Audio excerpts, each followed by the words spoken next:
Ada dua kategori besar dalam pembentukan galaksi, yaitu top down dan bottom up. Yaitu yang pertama adalah elips, terus spiral, dan yang ketiga adalah tidak beraturan.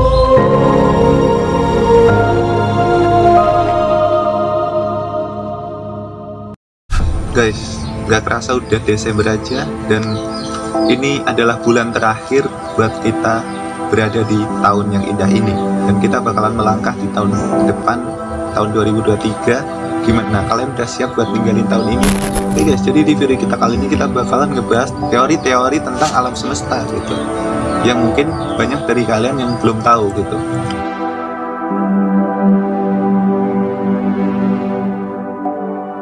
Banyak ilmuwan yang memperdebatkan tentang kehadiran alam semesta, mulai dari kapan alam semesta ini ada, bagaimana alam semesta ini tercipta, dan lain-lain.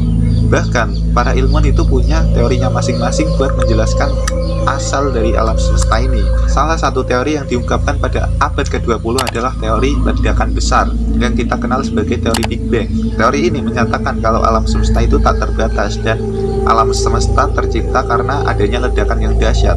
Tapi bagi para ilmuwan yang berlatar belakang materialistis, nggak setuju dengan adanya sang pencipta, dan masih yakin kalau alam semesta ini terdiri dari sekumpulan zat yang konstan, stabil, dan tidak berubah. Para ilmuwan yang berlatar belakang materialistis ini beranggapan bahwa zat adalah suatu makhluk yang benar-benar ada dan menolak segala keberadaan makhluk lain kecuali zat. Berdasarkan pada teori yang menyatakan bahwa alam semesta ini mempunyai awal, jadi bukan dari suatu ketiadaan. Dengan kata lain, alam semesta ini ada itu diciptakan dan melalui proses penciptaan. Karena keyakinan itu secara nggak langsung percaya dengan adanya sang pencipta. Edwin Hubble, dia adalah astronom asal Amerika yang menemukan penemuan bersejarah pada tahun 1929. Penemuan ini terjadi ketika dia sedang melihat ujung spektrum dari cahaya bintang-bintang berubah menjadi merah dengan teleskop raksasa. Karena perubahan warna pada ujung bintang-bintang, maka ia yakin bahwa bintang-bintang itu menjauh dari bumi. Jauh sebelum penemuan bintang-bintang menjauh dari bumi, Hubble sudah menemukan penemuan lain, yaitu galaksi dan bintang saling menjauh, bukan hanya dari bumi aja gitu. Dari penemuan galaksi dan bintang yang saling menjauh dan bintang-bintang bergerak menjauh dari bumi, dapat disimpulkan bahwa secara tetap alam semesta ini bertambah luas. Nah, biar gampang buat dipahami, bayangkan kalau alam semesta ini adalah balon yang meledak. Terus setiap bagian yang ada di permukaan balon saling berpisah, yang diakibatkan karena terjadinya penggelembungan. Berkembangnya luas alam semesta membuktikan bahwa dalam hal waktu, alam semesta dapat bergerak mundur. Karena terbuktinya alam semesta bisa bergerak mundur, maka dapat diartikan juga bahwa alam semesta ini berasal dari titik tunggal. Dari perhitungan yang sudah dilakukan, maka disimpulkan bahwa titik tunggal merupakan semua zat atau materi yang ada di alam semesta dan memiliki volume nol dan kerapatan yang tidak terbatas. Ledakan dahsyat terjadi karena adanya ledakan yang berasal dari ledakan titik tunggal yang disebut dengan volume nol. Ledakan ini yang menyebabkan alam semesta ini tercipta. Meluasnya alam semesta menjadi bukti bahwa alam semesta ini diciptakan dari konsep ketiadaan. Tapi baru pada abad ke-20 ada teori yang menyatakan kalau alam semesta ini bertambah luas dan berkembang. Nah, mungkin itu beberapa penjelasan di awal, dan sekarang kita bakal masuk ke teori-teori tentang alam semesta. Yang pertama adalah teori Big Bang. Teori yang paling terkenal, dan mungkin banyak dari kalian udah kenal sama teori ini. Alexander Friedman, dia adalah ahli fisika yang berasal dari Rusia, sekaligus penemu dari teori Big Bang pada tahun 1922. Isi dari teori ini menjelaskan bahwa struktur dari alam semesta ini terus berubah atau disebut dengan dinamis. Berdasarkan teori Big Bang, alam semesta ini terdiri dari massa yang sangat besar dan massa jenis yang juga besar. Kemudian adanya reaksi inti yang mengakibatkan massa tersebut meledak dan mengembang sangat cepat hingga menjauhi pusat ledakan.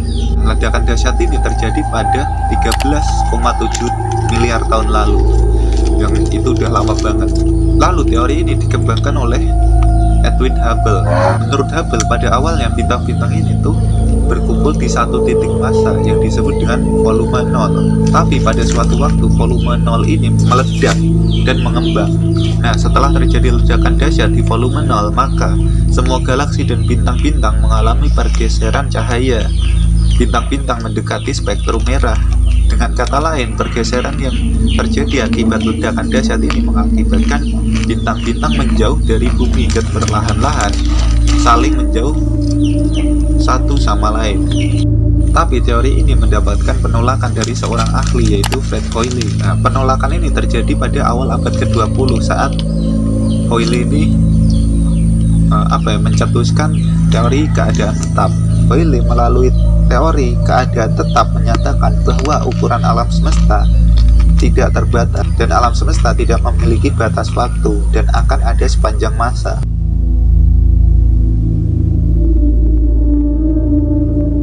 Fred Hoyle, Thomas Gold, dan Hermann Bondi, mereka adalah ahli astrofisika yang berasal dari Inggris sekaligus penemu dari teori keadaan tetap. Teori ini ditemukan pada tahun 1948. Teori ini menyatakan bahwa alam semesta tidak mempunyai awal dan juga tidak mempunyai akhir. Dalam artian ini, alam semesta itu abadi. Nah, kalau teori Big Bang itu menjelaskan kalau alam semesta ini selalu berubah, gitu. Beda halnya dengan teori keadaan tetap yang menganggap alam semesta ini tidak berubah sama sekali. Pada awal abad ke-20, teori ini tuh sangat terkenal. Tapi sayangnya teori ini mendapatkan penolakan dari para kosmolog dan juga para ilmuwan gitu.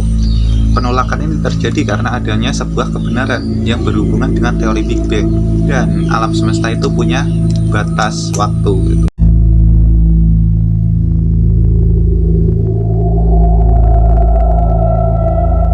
Dan juga teori yang berasal dari Fred Hoyle lagi, yaitu teori mengembang dan mengambang. Dalam teori ini kita harus memahami bahwa galaksi-galaksi baru akan selalu muncul dan terbentuk untuk menggantikan galaksi-galaksi yang sudah ada. Isi dari teori ini adalah ada suatu siklus yang terjadi di alam semesta. Setiap satu siklus akan mengalami masa ekspansi dan satu masa kontraksi. Setiap satu siklus membutuhkan waktu yang cukup lama, yaitu 30 miliar tahun. Cara kerja teori ini adalah ketika proses ekspansi berjalan, maka galaksi-galaksi dan bintang-bintang akan terbentuk. Setelah mengalami ekspansi, kemudian galaksi-galaksi dan bintang-bintang itu akan memampat yang dibarengi dengan keluarnya cahaya panas yang sangat tinggi. Pada tahun 1966, teori semesta kuantum diciptakan oleh William Lane Craig. Maaf nih kalau misalkan nggak pas nyebut namanya guys ya, memang susah. Teori ini menyatakan bahwa alam semesta itu udah ada dari dulu dan akan selalu ada gitu, intinya gitu. Dan teori ini juga meyakini bahwa alam semesta ini nggak ada yang namanya ruang hampa, jadi cuma ada partikel-partikel subatomik. Ada dua kategori besar dalam pembentukan galaksi, yaitu top down dan bottom up.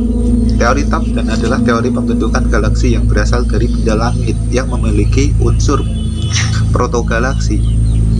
Kemudian benda langit itu berkelompok dan membentuk suatu galaksi.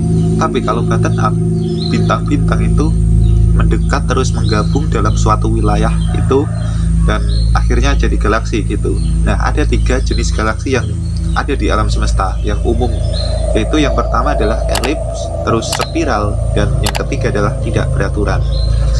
Galaksi jenis elips jika dilihat bentuknya itu nggak jelas. Hal yang terkandung di dalam galaksi jenis elips adalah materi antar bintang dan anggotanya terdiri dari bintang-bintang tua. Contoh galaksi elips yaitu adalah M87, galaksi raksasa di rasi Virgo, dan galaksi Messier 5. Terus ada galaksi yang berbentuk spiral. Galaksi ini itu galaksi yang paling indah dari 3 galaksi lainnya, karena indah aja gitu guys ya. Galaksi tipe spiral ini punya beberapa bagian, yaitu halo bagian lengan galaksi dan bulge bagian pusat galaksi yang menonjol. Anggota yang dimiliki dari galaksi spiral hanyalah bintang-bintang muda dan tua. Contoh dari galaksi spiral itu adalah galaksi kita sendiri, yaitu Milky Way, atau di Indonesia itu sering disebut Galaksi Bima Sakti, galaksi dengan bentuk tidak teratur, memiliki banyak materi antar bintang yang terdiri dari gas dan debu. Anggota dari galaksi dengan bentuk tidak beraturan sama seperti galaksi spiral yang anggotanya berupa bintang-bintang muda dan bintang tua. Contoh galaksi tidak beraturan adalah awan Magellan besar dan awan Magellan kecil. Ya oke guys, semoga video tadi menghibur dan menambah wawasan kalian, karena jarang-jarang kan aku bikin video kayak gini, dan semoga kalian terhibur dan semoga kalian gak ngantuk ya dengerin ceritaku. Ya mungkin segini aja dulu video kita kali, dan syuting dari audio. Salam dari planet Kepler 442b.